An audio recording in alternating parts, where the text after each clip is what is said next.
Mami, may tula ako, paparinig ko sa'yo, nakakakilig. Patula-tula. Okay, umpisahan ko na ha. Kung ako'y pipiliin ko yung babaeng kilikiling hindi maitim.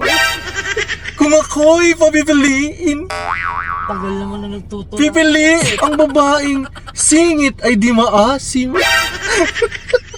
Ano? Tapusin ko. Ha? Mali! Oh. Kung ganun-ganun po, tapos tawa ng tawa ka.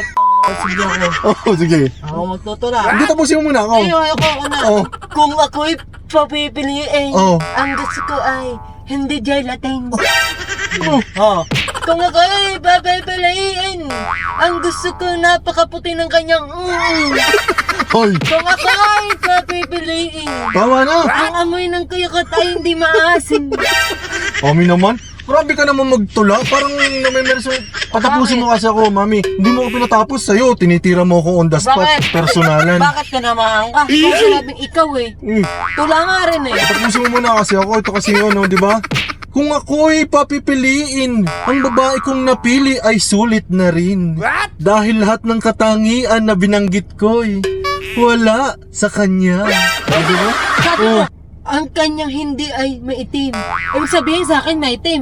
Tapos sabi mo, ang singit ay hindi Oy, kung sa'yo, maasim. bahala nga. Sabi mo, ayusin mo. Gulong mo talaga. Ayoko na, bahala ka dyan.